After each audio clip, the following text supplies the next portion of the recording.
Ça va être difficile la team. C'est pour que je le fais. Oh my god. Je parle beaucoup plus vite. Oh là là, j'ai peur hein. Non. Mais je vais être paralysé hein, je crois. Il y a un moment où... Oh, ça pique. Oh oh oh oh. Poil.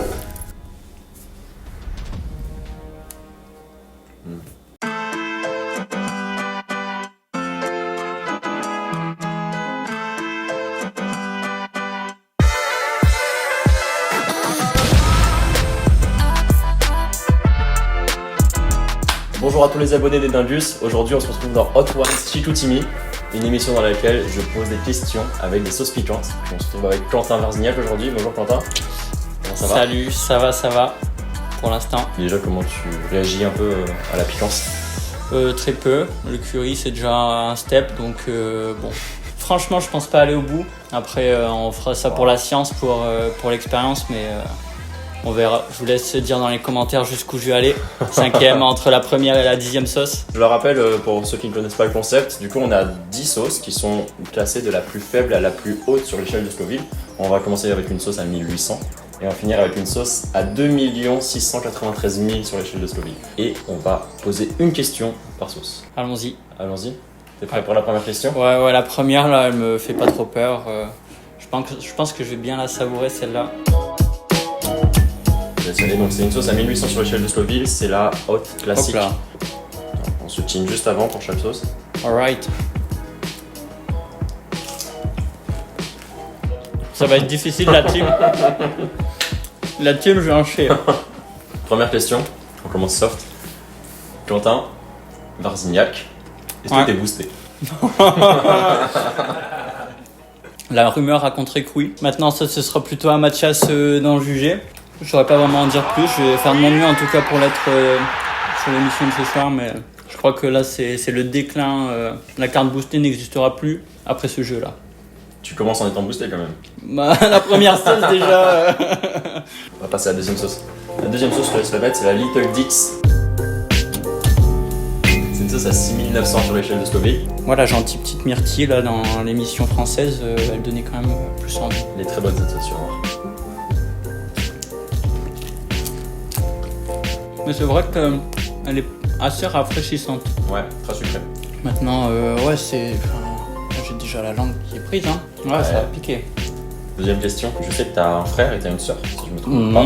Je me demandais très rapidement quelle relation tu entretiens avec tes frères et sœurs. J'avais entendu, enfin, t'avais parlé une fois, par exemple, avec ta sœur. Dans Mhm. ton enfance, il y a eu une période où c'était un peu plus compliqué, mais c'est, je Ouais. pense, comme tout frère et sœur. Ouais, c'est des chamailleries un peu, des trucs qu'elle est plus grande, elle aime bien jouer de son autorité avec les cousins, cousines et moi ça me plaisait pas trop. Mais avec le temps qui avançait, on s'est rapprochés, on partageait beaucoup plus de centres d'intérêt, on partageait aussi le même humour, les mêmes centres d'intérêt, que ce soit la musique ou juste passer du temps avec nos amis aussi, vivre chacun de nos côtés, commencer à s'éloigner aussi, plus être dans la même école. Le fait de s'éloigner déjà géographiquement, ça nous a aussi rapprochés quand on se voyait et on a ensuite beaucoup plus profité. Aujourd'hui, c'est vraiment différent de la relation que j'ai pu avoir avec elle avant.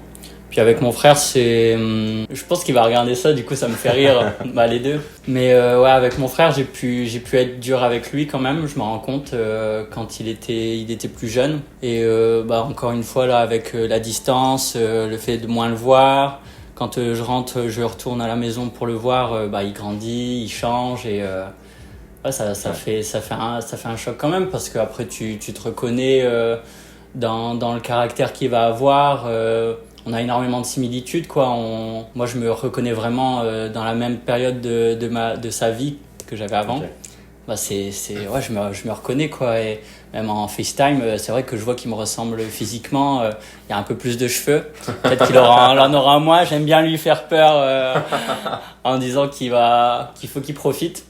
Mais non, je suis vraiment content de les avoir comme frères et sœurs. Et je vous aime. C'est très beau. Et c'est souvent aussi, avec la famille en général, c'est souvent quand on s'éloigne de eux qu'on se rend compte que... Exactement. Ouais, c'est vraiment ce que j'ai ressenti depuis que je me suis éloigné de ma famille, quoi. Troisième sauce. On y va. Elle est à 17 000 sur l'échelle de Scoville. C'est une sauce aux oignons fumés. Oh là là, j'ai peur, hein. Je vais vraiment pas passer un bon moment. Hein.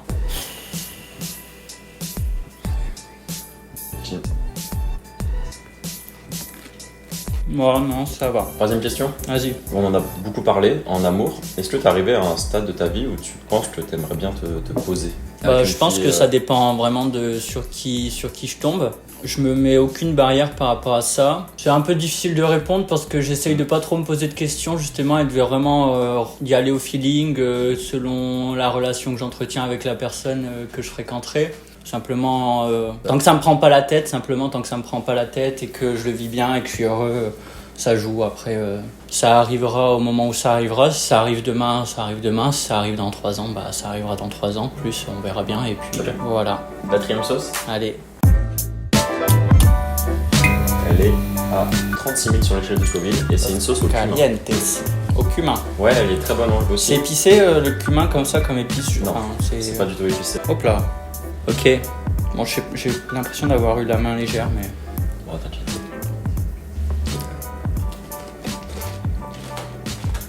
J'aime bien. Pour l'instant, ça va?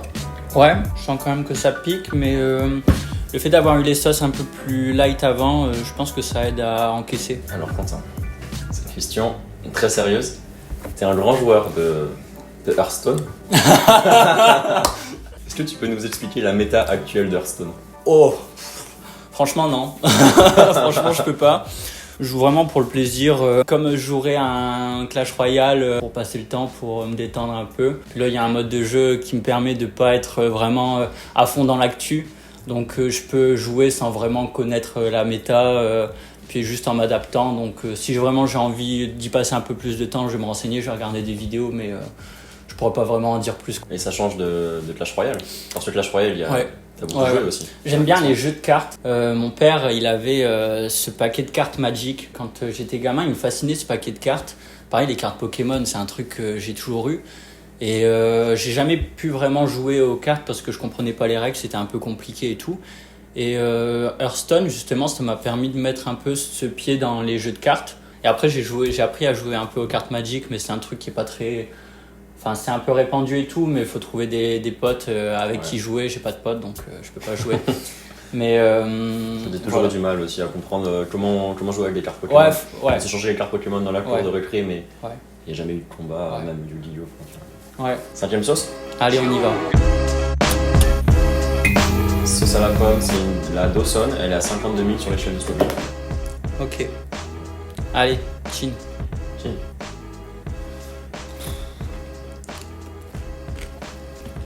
Alors, je n'ai pas un palais hyper développé et tout. Ouais. J'essaye de capter les saveurs parce que c'est quand même des bonnes sauces, je pense. C'est des bonnes sauces. Alors, on a mangé une énorme poutine avec Thomas juste avant. Et je sens que je l'ai encore dans le ventre là. Du coup, j'ai déjà le ventre bien rempli. Donc, chaque bouchée est une épreuve. Et en plus de ça, ça pique alors. T'es encore bien? Ça joue. 5e question. T'aimes beaucoup faire des blagues au quotidien, ouais. Qu'elles soient bonnes ou que ce soit des blagues de merde. Ouais. T'en fais en quantité, t'en fais vraiment beaucoup. Trop, c'est ça? Faut que j'arrête? Je dis pas ça, je dis juste. Trop. Qu'est-ce que t'aimes bien justement dans le fait de faire rire les gens? Qu'est-ce que tu recherches? D'où te vient cette inspiration de toutes ces blagues? Alors, déjà, quand j'étais petit, j'aimais bien ça. J'avais pas mal de... Je me souviens que j'avais eu à Pâques une sorte de bouquin de 365 blagues. Donc tous les jours pendant un an, tu avais une blague. Et ça me faisait marrer. Il y avait pas mal de trucs qui étaient pas ouf, mais j'ai toujours bien aimé les blagues. Pareil, mon père, mon grand-père, c'était un grand blagueur. Après, c'était une manière aussi de me sociabiliser. Et puis aussi de me désinhiber un peu, de me libérer d'une timidité que je pouvais avoir avant. Où je disais un peu ce qui me passe par la tête, même si c'était pas spécialement marrant, les gens ils prenaient pas, mais moi c'était simplement un moyen de dire un peu ce que j'avais en tête, même si c'était de la merde. Et puis ouais, c'était surtout pour ça. Et je pense que socialement j'étais beaucoup plus réservé avant, ou dans les soirées parfois j'étais invité mais je connaissais qu'une ou deux personnes et j'avais du mal un peu à sympathiser avec eux, à me greffer au groupe parce que je les connaissais pas, et voilà. Et avec le temps et l'humour aussi, je pense que ça m'a permis plus facilement de m'ouvrir aux autres. Je m'en fous de ce que les gens peuvent penser de ma blague, si elle est marrante, si elle est pas marrante. Si elle est pas marrante, c'est marrant aussi parce que je fais un beat, donc c'est marrant. C'est marrant dans tous les cas. Enfin, ouais, voilà, c'est ça. J'ai rien à perdre en fait. J'ai rien à perdre à mettre un peu d'humour. Il y a des situations simplement qui s'y prêtent pas, mais après, quand on est libéré de ça, en fait, c'est facile et juste tu donnes. 6e sauce. La 6e sauce, c'est une sauce à 71 000 sur l'échelle de Scoville. C'est une sauce qui s'appelle Pepper North. Et il y a énormément de choses dans cette sauce. Il y a du gingembre, il y a du clou de girofle. Ok.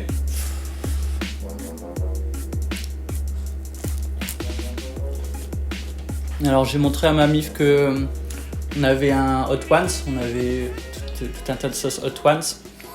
Et puis ils ont dit que ils auraient aimé participer, qu'ils auraient aimé tester, faire l'expérience. Ouais. C'est pour ça que je le fais, c'est pour ça que j'avance.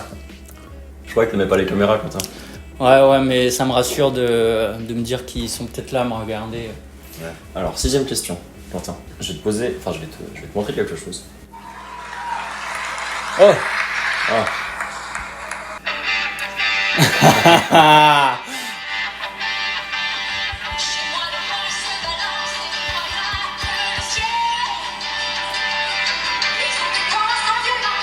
Mais maintenant, à chaque fois que j'entends cette chanson, c'est le polyrock.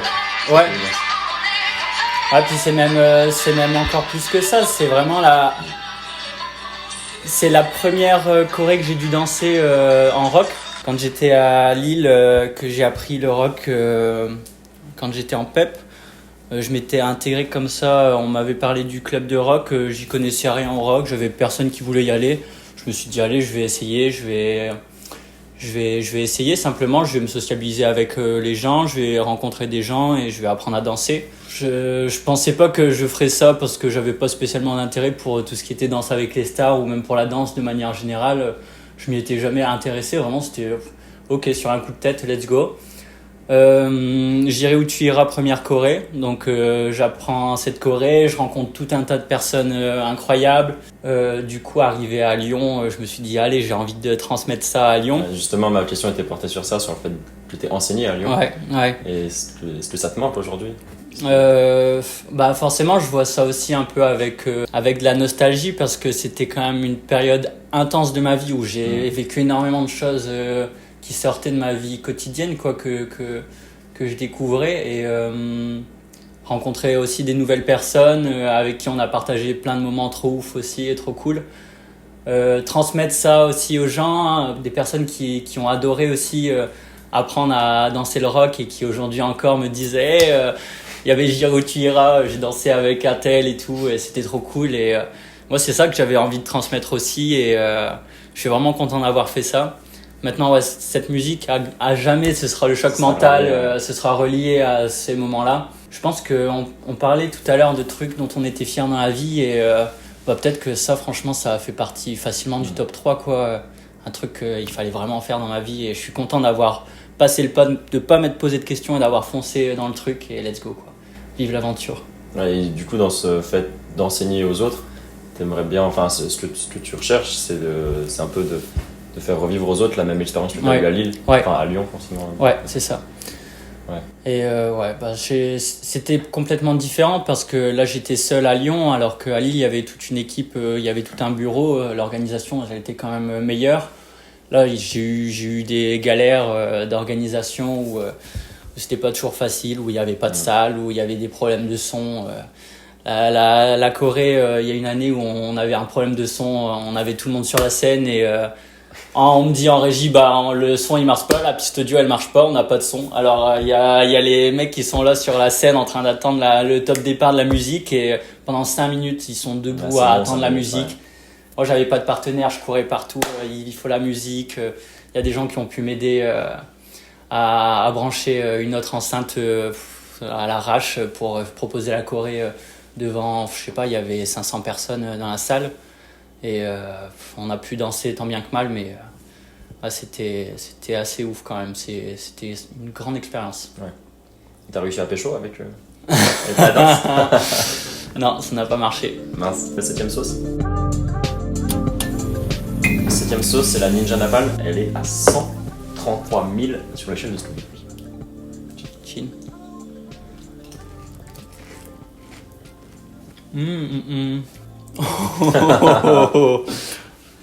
Allez, 7ème question. T'as passé 6 mois à vivre avec une certaine personne, Charles. Vous avez dormi dans le même lit, il me semble. Et les gens se demandaient est-ce qu'il y a eu des attouchements ou des attouchements non consentis, par exemple.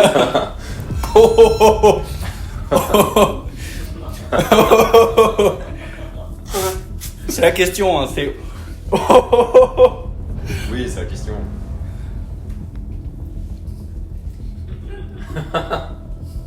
Tu peux boire du lait, il y a tout ce qu'il faut. Oh Il y a du lait, my du sucre. god!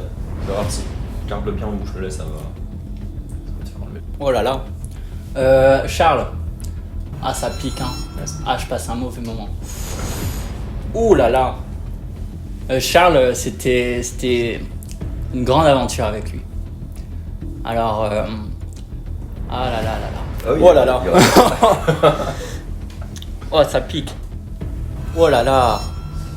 Mais je vais être paralysé, hein, je crois. Il y a un moment où. Vas-y, relance la question là, que je me remette dans le bain. T'as vécu 6 mois avec Charles. Oui. Pas d'attouchement. Il n'y a pas eu d'attouchement non consenti. Non, spoiler alerte. Vous dormiez dans le même lit. Ouais. Alors c'était quand même marrant parce que on se posait pas trop la question. Genre, on s'en foutait. Mais c'est vrai qu'en y repensant, genre, on se redisait la nuit. Enfin, la nuit. C'est en vérité, non. Non, on se redisait, oh, bah, tiens, c'est marrant, on dort dans le même lit. Ses parents, ils étaient pas trop chauds parce que, bah vas-y, c'est un peu le confort de Charles. Et Ouais. c'est vrai que c'était pas très grand chez lui et ouais, partager le même lit, c'était un peu marrant. Au début, on avait la même couette. Quand, après quelques semaines, il me dit, bon, écoute, on va faire couette à part. C'était la fin du monde. C'était la fin du monde. Tu l'as mal vécu. Mon cœur s'est brisé à ce moment-là et s'est jamais reconstruit d'ailleurs. Charles, reviens! Charles, tu me manques! Reviens! Reste avec moi! Zoé, elle te mérite pas! Ouais, avec Charles, j'ai vraiment quand même passé un grand moment. Je devais passer seulement 2 semaines, 3 semaines chez lui. Je trouvais pas spécialement d'appart. T'as pas cherché non plus. J'ai cherché. J'ai cherché un peu, il y avait rien de dispo. Je regarde 1 fois, 2 fois, 3 fois, il y a toujours rien. Bon bah Charles, je peux rester. Ouais. Puis en fait, ça s'était hyper bien passé. Franchement, même c'était vachement sympa de partager ce moment avec lui parce que c'était plus facile de se motiver après pour aller bosser. J'étais à côté de l'école donc j'avais pas le tram à prendre. C'était vraiment à pied à 2 minutes. Je me levais 10 minutes avant le cours et c'était bon. Donc je lui en remercie grandement parce qu'il m'a quand même bien simplifié la vie en m'acceptant avec lui pendant 6 mois. Et je pense qu'il y a quand même peu de personnes qui accepteraient quand même ça. Ouais, surtout dans le même lit. Ouais, surtout dans le même Dans le lit. même lit. Ouais, c'est vrai que moi ça m'avait jamais trop dérangé, puis visiblement lui non plus, donc c'était tant mieux. Mais c'est vrai qu'il y a beaucoup de personnes, je pense, qui se disent bon, Ouais. t'es bien gentil, mais trouve-toi un appart. Et puis ouais, comme je dis, bah il me manque quand même, hein, Charles. J'ai hâte de le retrouver, retrouver toute l'équipe, tout le Bengala. Le Bengala, je vous aime. Grosse dédicace. D'ailleurs, c'était une question de Charles. Juste Ah bah ouais. Ah. Et lui, qu'est-ce qu'il en a pensé alors? Bah, tu lui poses la question. 8ème sauce. À partir de là, faut faire attention. Faut pas, si t'en as sur les mains, faut pas se frotter les yeux avec, parce que ça peut être assez dangereux, assez piquant. Donc c'est la bombe. On est à 135 600 sur l'échelle de Scoville. Moi, je Voilà, fais ma ça petite suffit, bite, hein. t'inquiète. Je fais ma...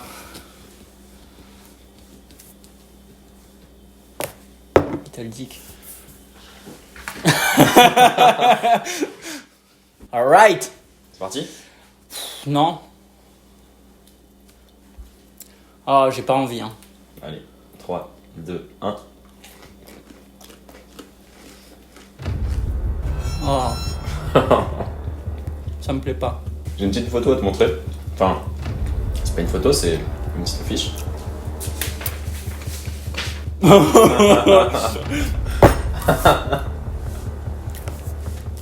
Je l'ai fait hier. Oh. Ouais, Ouais.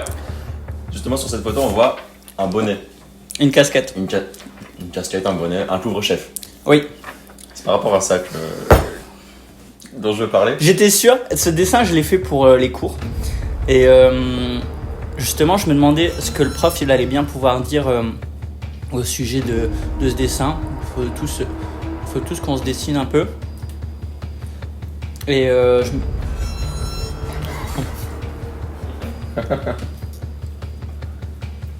oh là là.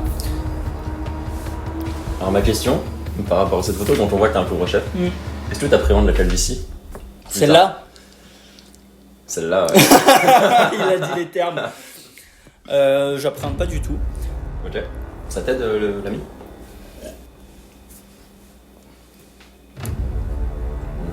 Non, j'appréhende pas du tout. Ce qui est un peu chiant, c'est cette transition où tu sais pas trop comment coiffer. Ah là là. J'essaye de passer outre. À poil.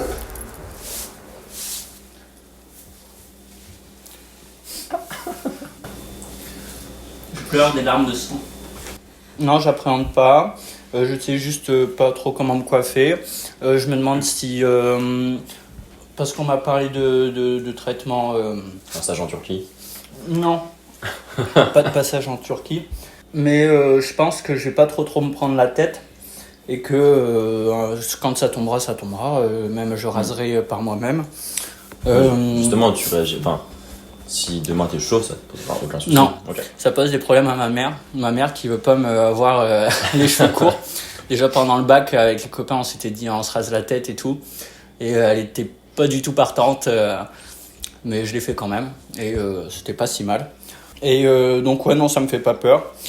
Il y a des super beaux chauves. Je sais pas si je serai un super beau chauve, mais j'espère. Et peut-être qu'on devient beau simplement parce qu'on a l'habitude de voir un mec chauve. Je connais peu de chauves qui sont vraiment moches finalement. Oui, c'est la transition, mais quand tu connais quelqu'un et que tu l'as jamais vu avant... Ouais, c'est ça. C'est surtout ça en fait. C'est surtout ça. Quand on découvre quelqu'un qui est déjà chauve, bah il est chauve, c'est tout, tu t'en fous. Alors que quand tu l'as connu avec des cheveux et que tu vois le changement, c'est vrai que ça peut faire un peu bizarre maintenant. Je parle beaucoup plus vite. Ouais. Je suis un rappeur. Ouais, tu parles bien. Deuxième sauce. C'est l'Arbol Scorpion, elle est à 820 000 sur l'échelle de Scoville. T'es prêt? Ouais, tu trembles. Oui. Allez. Elle est pas bonne. Tu fais beaucoup de piano depuis que tu es à Chicoutimi. Ouais. En règle générale, tu aimes beaucoup la musique, les instruments de musique, jouer. Comment tu te vois dans 10-15 ans sur le long terme dans la musique? Ou alors pas comment tu te vois, mais comment tu souhaiterais évoluer dans la musique? Alors j'ai aucune ambition. D'ailleurs dans ma vie j'ai très peu d'ambition. J'ai simplement l'ambition d'être heureux. Si ça c'est pas beau. Ouais, ce qui me ferait kiffer c'est toujours d'avoir une sorte de passe-temps, de loisir, un truc à côté de ma vie quotidienne qui me permettrait de sortir justement du taf, tout ça, d'avoir un loisir, un hobby. Mon papy, un de mes papys faisait de la guitare, un autre papy faisait de la peinture. Et je pense que dans ma vie, il y a un stade que j'aimerais franchir où je fais partie d'un petit groupe et que je donne des petites représentations, que je fais faire partie d'un groupe. Cable, Polytech Lyon, regardez Cable, grosse promo pour eux, ils font de la super musique, ils font des super représentations, ça fait trop kiffer et ça donne vraiment envie de se mettre à la musique et de faire partie d'un truc comme ça, c'est vraiment lourd ce qu'ils font. Et si je peux atteindre rien que leur niveau, je serais ravi. Ce serait un de mes objectifs en termes de musique. Ouais. Mais t'aurais aimé en faire toute ta vie de la musique à la place de l'ingénierie vivre si t'étais rentré dans la musique plus tôt, peut-être. Ouais, carrément. Après, peut-être qu'un jour je me serais lassé, donc je sais pas, je pourrais pas dire. Après, je regrette pas le parcours de vie que j'ai eu aujourd'hui parce que j'ai eu beaucoup de temps libre, beaucoup de temps à consacrer dans mes passions extérieures. Et beaucoup de temps à consacrer à mes amis, à construire des relations et à vivre des choses dans la vie. Que dans ce genre de choses, dans la musique, si tu as vraiment pour ambition d'en vivre, je pense que tu dois vraiment t'investir beaucoup pour y parvenir. Donc je sais pas si je suis spécialement prêt à ça, peu importe le domaine. Ouais. Le basket, j'ai eu pour rêve d'en vivre aussi, j'ai fait énormément de basket et je suis pas prêt à consacrer tant de temps, même si j'en ai consacré beaucoup. Ça doit rester un loisir, ça doit rester un plaisir de faire ce genre de choses. Donc la seule limite, c'est le plaisir. Oui. Et voilà, à partir du moment où je prends plus de plaisir à quelque chose, oui. Simplement j'arrête et puis voilà, c'est mieux comme ça. Forcément. 10e sauce. Ça, c'est tout droit les portes de l'enfer. Alors, cette sauce, elle est à 2 693 000 sur l'échelle de Scoville. J'ai vraiment mérité ça. Honnêtement, mais en pas beaucoup. Tu peux en mettre un peu plus. J'ai pas envie. C'est parti pour la dernière. En plus, elle s'appelle The Last Dab en plus. Ah là. Il attendait, il voulait que ça. T'es prêt? Non. 1, 2, 3, 1, go. Tu me fais pas peur? Ouais, ça va arriver, t'inquiète. C'est toi qui me fais pas peur. Ouais, bah la sauce, elle te fait peur. Toi, elle te fait peur? Moi, elle me fait peur. Moi, pas. 10e question. Tu cours beaucoup. T'as d'ailleurs fait un marathon. Donc, bravo à toi. Merci. Quel sentiment tu en as retiré? Alors, dans la prépa, déjà, initialement, j'étais pas parti pour faire un marathon. J'avais une première ambition pendant les vacances d'été 2022, je crois, de faire un semi-marathon parce que je courais déjà régulièrement à cette période-là. Du coup, je me suis dit, semi-marathon, c'est quand même un cap, comme le 10 km est un cap quand on commence à courir. Et donc, je me suis dit, allez, 21.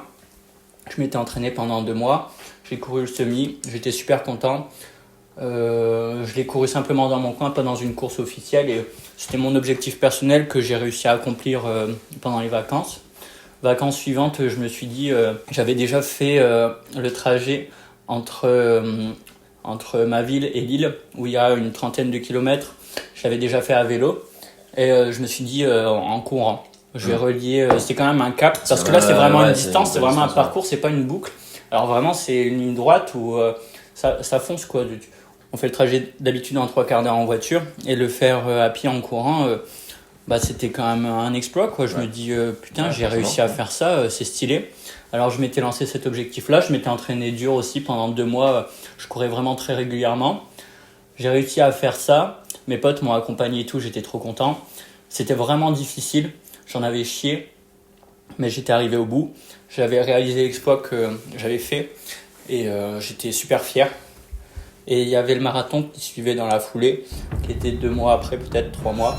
Et je me suis dit, il faut pas que j'arrête, faut que je reste dans ma lancée, que je continue à m'entraîner. Et à ce rythme-là, je vais réussir à faire le 42 quoi. Ouais.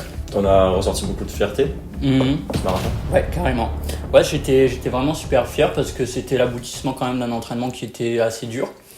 Et maintenant, j'étais pas au meilleur Enfin, j'ai craqué, j'ai eu des moments de faiblesse, j'ai eu des moments où j'arrivais plus à courir ou des moments où j'avais les jambes complètement mortes. J'aimerais être meilleur et j'aimerais n'avoir aucune faiblesse et aller du début à la fin.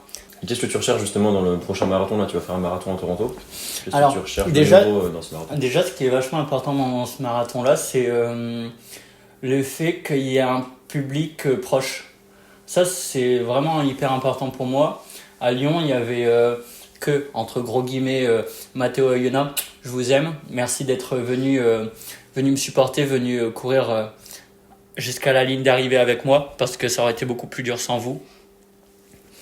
Et c'est vrai que c'est important de se sentir soutenu, de se sentir encouragé dans le public, de savoir qu'il y a des gens qui te regardent et qui attendent qu'une chose, c'est que tu arrives à la ligne d'arrivée. Donc ça donne énormément de force. Donc cette force-là, je vais l'avoir grâce à vous et mon père aussi qui sera là à ce moment-là. Donc ça me donne beaucoup de force.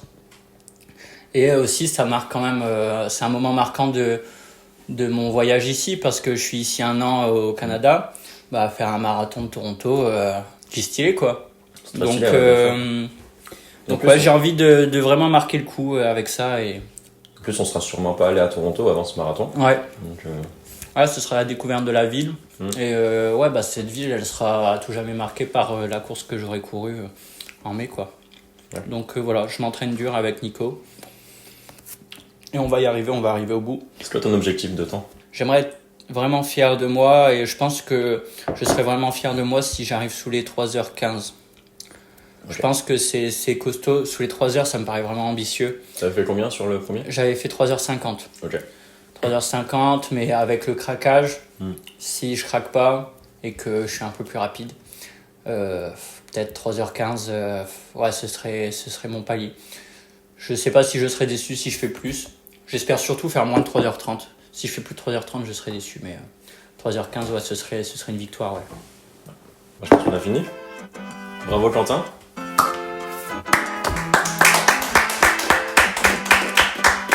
Je suis allé au bout. Je l'ai mangé celle-là, je suis un malade. J'ai peur de rien. Merci. Allez. En vrai, Oh, le pire, c'était